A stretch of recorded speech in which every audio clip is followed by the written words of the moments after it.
C'est un plaisir de vous présenter ce grand rendez-vous d'actualité sur Congo France Télévisions. Ouvrons ce journal avec la justice. La haute cour a confirmé la réélection de Félix-Antoine Tshisekedi Tshilombo à la tête de la République démocratique du Congo après avoir pris en délibération des requêtes demandant l'annulation des élections présidentielles. La Cour constitutionnelle a donc rendu public son arrêt ce mardi 9 janvier 2024. Images et commentaires. Élu à la majorité des suffrages exprimés, président de la République démocratique du Congo, M. Tshisekedi Tshilombo Félix Antoine. C'est fait, la Cour constitutionnelle confirme la victoire de Félix Tshisekedi à la présidentielle du 20 décembre 2023, ouvrant ainsi la voie à un second mandat au sommet du pays pour celui qui avait été candidat numéro 20 au scrutin. Le pourcentage du président ainsi confirmé a légèrement été revu à la hausse, passant de 73,38% à 73,47% des suffrages exprimés. L'arrêt de la haute cour judiciaire a été rendu mardi dans la soirée après examen des deux requêtes en contestation de la régularité du processus électoral, introduites l'une par le candidat Théodore Ngoy et l'autre par Eche Pala-David. S'agissant de la première, celle du professeur et pasteur Théodore Ngoy, qui sollicitait l'annulation de la présidentielle pour irrégularité, a été déclarée recevable mais non fondée par les membres de la Cour constitutionnelle dans leur arrêt rendu et lu par le président de cette haute instance judiciaire. Dit que le présent arrêt sera signifié au président de la République, au président de l'Assemblée nationale, au président du Sénat et au Premier ministre et à la Commission électorale nationale indépendante. Dit en outre qu'il sera publié au journal officiel de la République. La Cour a ainsi délibéré et statué à son audience publique du 9 janvier 2024. Concernant la seconde requête, celle de Echempala David, par contre, a été rejetée pour défaut de qualité, car selon les membres de la Cour constitutionnelle, son auteur n'a pas concouru à la présidentielle du 20 décembre 2023. Par ailleurs, la Cour constitutionnelle a validé la décision de la Commission électorale nationale indépendante annulant les élections dans les circonscriptions de Yakoma, dans le nord Ubangi, et celle de Massimaniba, dans la province de Kwilu. Après la publication de la Commission électorale nationale indépendante et hier la publication, l'arrêt rendu public par la Cour constitutionnelle, Félix Tshisekedi Tshilombo est réélu président de la République démocratique du Congo. Des réactions s'en suivent. Suivez cet élément.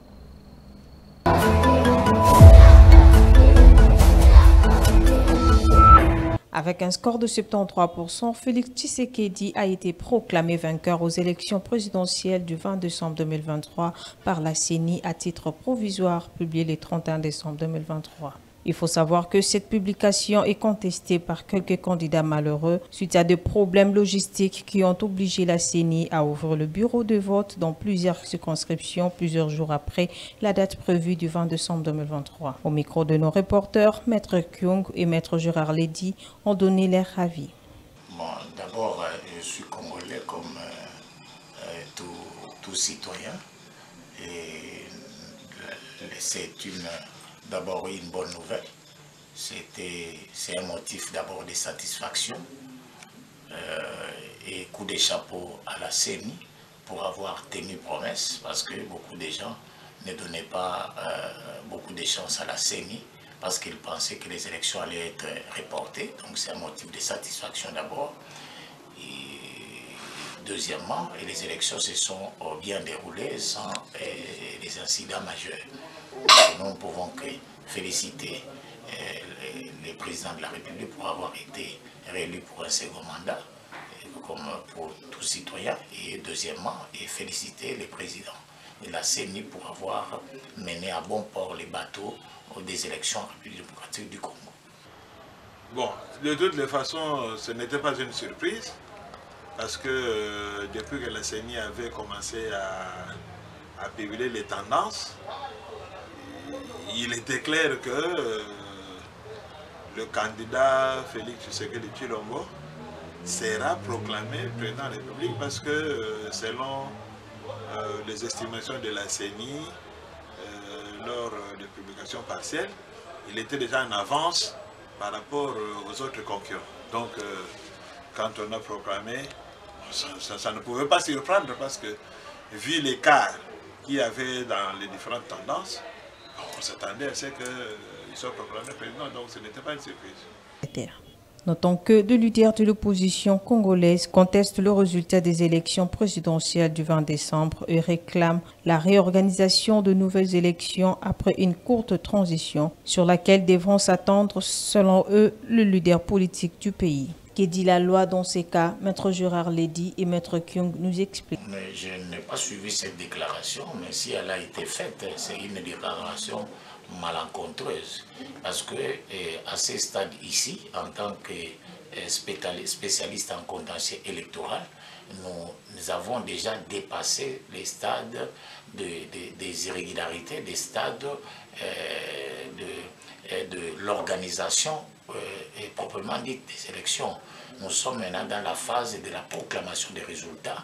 Lorsque un candidat n'est pas satisfait des résultats qu'il a obtenus, il ne peut que saisir les cours et tribunaux. Donc il n'appartient pas à n'importe qui de demander à la CENI et de donner des injonctions à la CENI et d'agir dans tel ou dans tel autre sens. Ce n'est pas prévu par la loi. Donc la personne qui n'est pas satisfaite des résultats ne peut que saisir les juridictions qui sont habilitées à régler les contentieux électoraux. Maintenant, il revient à la justice de poursuivre toutes ces personnes qui ont eu des machines, on ne sait par quel mécanisme, ainsi que des bulletins de vote, de le poursuivre. Et aussi à la CENI d'invalider tous ces candidats qui se sont retrouvés avec des machines, avec des bulletins de vote dans leur résidence. Ils doivent automatiquement être invalidés.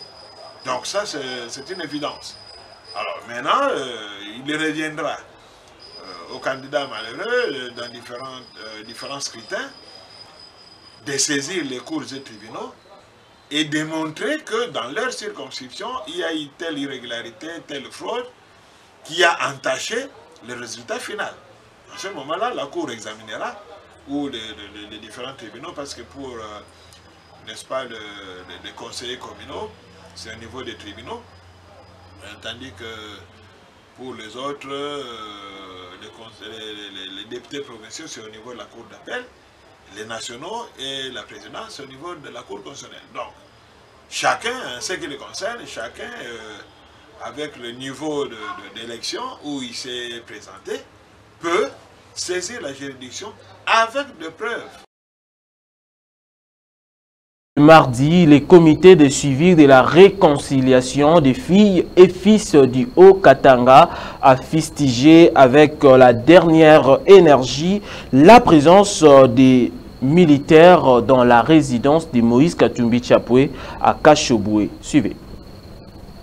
Nous, membres du comité de suivi du Forum de réconciliation des fils et filles du Katanga, avons appris avec consternation l'encerclement de la résidence de l'honorable Moïse Katumbi Tchapoué dans son village natal de Kashoboué, hier 8 janvier 2024, par des éléments de forces armées congolaises. Lourdement armés, ces agents de sécurité, dépourvus d'un quelconque document juridique, ont affirmé agir au nom des ordres reçus de leur hiérarchie, en violation flagrante des droits et libertés fondamentaux des citoyens, reconnus et consacrés par la Constitution de notre pays. Nous dénonçons vigoureusement ces dérives totalitaires et les condamnons avec la dernière énergie. Aussi, nous rappelons qu'en tant que Congolais candidat à la présidence de la République, l'honorable Katumbi n'est ni prisonnier ni esclave de personne. Comme de tout citoyen congolais, sa liberté et ses droits doivent être respectés. Le rôle qu'il joue dans notre pays lui est reconnu par la Constitution et ne peut être remis en cause sous aucun prétexte. Considérant l'acharnement du régime de Kinshasa contre certains Katangais, et conscient du rôle irremplaçable du Katanga dans l'économie nationale, nous nous interrogeons à juste titre. Pourquoi seulement au Katanga et le Katanga? De toute évidence, ce jeu politique est tout, sauf l'expression de la démocratie. Prenant à témoin la communauté tant nationale qu'internationale, nous demandons la libération immédiate de la résidence privée de l'honorable Katumbi à Kashobwe et le respect de ses droits et libertés. Parlons de la sécurité dans la province du Nord Kivu. À Goma, le comité provincial de sécurité a pris des mesures pour lutter contre la criminalité. La décision a été prise ce mardi à l'issue de la réunion du comité provincial et les cadres des 18 quartiers qui comptent la ville de Goma. Suivez. C'est dans l'objectif de statuer sur la montée de la criminalité en ville de Goma que s'est tenue ce mardi à l'école de la police nationale congolaise de Mugunga la réunion du comité provincial de sécurité élargie au gouvernement provincial et au cadre de base des 18 quartiers de la ville sous la présidence du gouverneur militaire adjoint du Nord Kivu, le général-major Peter Churumwami, a déclaré le lieutenant-colonel Njike Kaiko Guillaume, son porte-parole. Le comité provincial de sécurité s'est déplacé parce que, comme vous le savez, il y a une hausse de criminalité dans ces quartiers de la ville de Goma et le comité provincial de sécurité était dans l'obligation de venir ici sur place pour non seulement tenir sa réunion mais aussi s'imprégner, n'est-ce pas, des causes de l'insécurité grandissante, mais aussi trouver des solutions. Différentes mesures pour mettre fin à l'insécurité à Goma en général et au quartier Mugunga en particulier ont été prises, a annoncé le lieutenant-colonel Njike Kaiko Guillaume. Le comité provincial de sécurité a pris des grandes décisions telles que, pas à partir de ces jours, mais incessamment, il y aura plus question que les motos circulent à partir des 18h. Mais aussi parce que les amis appelés communément Kambi se sont victimes, n'est-ce pas, des groupes qui utilisent illégalement les armes. Il a été retenu aussi que ces derniers doivent désormais arrêter leurs activités à partir des 18h. Mais aussi l'autorité, comme solution plutôt le comité provincial de sécurité, a promis à la population de cette partie de la province d'ouvrir un poste de police. Et ce poste de police aura une mobilité comme l'a promis l'autorité provinciale. Soulignons que peu après, le gouverneur militaire adjoint du Nord Kivu a procédé à l'inauguration du centre informatique de cette école de police de Mugunga. Lundi 8 janvier 2024, le ministre de l'Enseignement supérieur et universitaire Moïndo Nzangi a présidé la cérémonie de remise de véhicules 4x4 aux professeurs d'université dans les Mbujimaï, en Mbujimaï plutôt. Suivez. Et aujourd'hui, je suis heureux de vous dire que vous recevez des bons véhicules. Donc, chers professeurs, c'est le temps pour moi de remercier Fatih Beto. Et ça ne va pas s'arrêter là-bas. Je voudrais donc vous dire que nous fournissons des efforts pour améliorer les conditions sociales des enseignants. Et aujourd'hui, le véhicule que vous allez recevoir, c'est un symbole de l'État congolais qui vous remercie pour tous les sacrifices que vous avez consentis. Ceux qui ne vont pas recevoir aujourd'hui, les professeurs, les P et les PA, vous recevrez aussi. Votre État viendra. Je voudrais bien vous rassurer que le chef de l'État suit de près ces dossiers et il aimerait que nous puissions le faire partout et pour tout le monde. Je voudrais aussi vous dire pourquoi j'ai choisi de commencer par l'intérieur du pays avant Kinshasa. À Kinshasa, nous avons notre professeur émérite. Mais pour l'intérieur du pays, je voulais symboliquement remercier tous les professeurs qui ont accepté de rester à l'intérieur de la province pour former nos enfants. Parce que vous aviez aussi la possibilité de rester à Kinshasa, de profiter des consultances à gauche et à droite.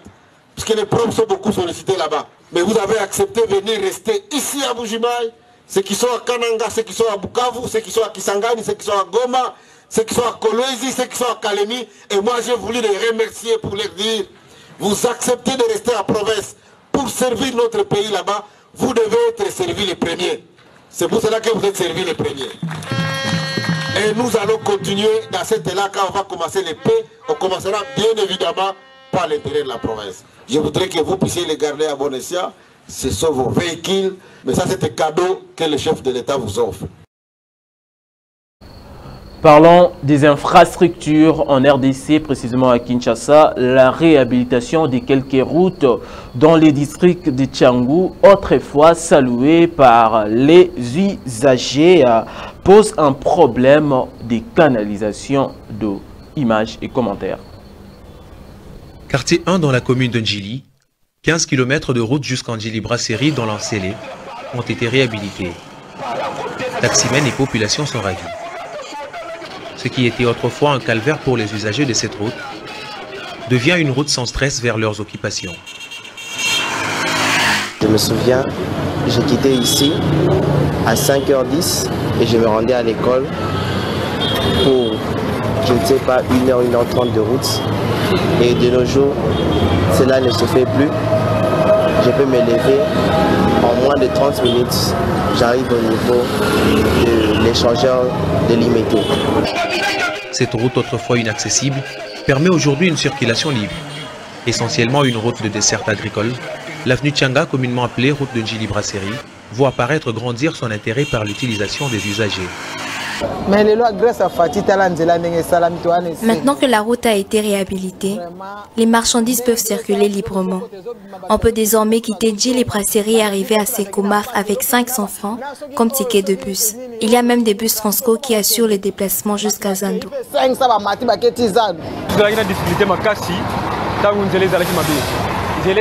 Nous étions en grande difficulté avant que la route ne soit réhabilitée. La route était en très mauvais état. Merci au président de la République. Un bémol dans la réjouissance de la population. À moins d'une année de la restauration de la route, le tronçon quartier 1 jusqu'au petit marché du quartier 6 subit les ravages des eaux de pluie. Toujours dans les mêmes chapitres, chutons avec ce journal dans la province du Congo central. Réhabilitation de la route materne Tchela-Singini, située sur la nationale numéro 12 entre les territoires de Lukula et Moanda dans le Congo central. Cette première phase est exécutée par la société Sino Hydro. Suivez.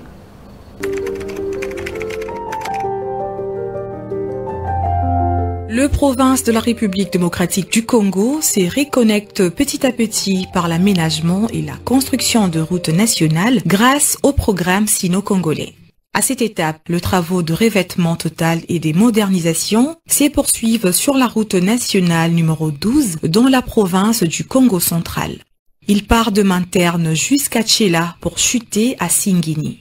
D'après l'ingénieur Jean-Pierre Mfulanou Songo de l'ACGT et chef d'émission de la route nationale numéro 12, ces projets entrent dans le cadre du programme sino-congolais financé par la joint venture établie à la suite de la convention de collaboration signée entre la RDC et la Chine. Nous avons une priorité de faire la route Manterne Tchela-Singini, un revêtement total et modernisé. Nous sommes à la hauteur du village Mangala, entre le PK 106 et 108, où les travaux d'assainissement sont en pleine exécution, afin d'éviter les dégradations sur la chaussée, puisque nous sommes en saison pluvieuse. Selon le chef d'émission, les travaux sont plus concentrés pour l'instant sur l'assainissement suite à de fortes pluies dans la région. Les habitants de Mayombe, les chauffeurs de taxi et taxi-moto ont de leur côté salué la construction de cette route dans cette partie de la province du Congo central qui constitue les greniers de la RDC. Nous sommes très contents du début de travaux de construction de cette route. Nous avions des difficultés pour quitter Manterne vers les villages proches. Nous sommes très heureux, nous voyons déjà un changement. Par ailleurs, les travailleurs associés à ces chantiers, tels que M. Achinda, ont affirmé que grâce à ces programmes, plusieurs jeunes ont trouvé de l'emploi. Je suis venu du village Mbata. Lorsque j'ai entendu parler de ce projet, j'étais très content parce que les produits agricoles que nous produisons ont des difficultés à arriver à Kinshasa à cause de l'état de la route. Je suis venu et on m'a recruté, ce qui contribue à nourrir ma petite famille. La première phase de ces travaux va s'exécuter sur 12 km. La route Monterno-Tchela-Singini est située sur la route nationale numéro 12 entre le territoire Lukula et Mwanda dans la province du Congo central et établie sur une distance de 118 km. Une édition de Myriam Okito réalisée par Christian Touré Mukendi et Obed Mazunzu. Un grand merci à Christian Leleka qui était derrière la caméra. Madame et messieurs, cette édition est terminée. Bye bye.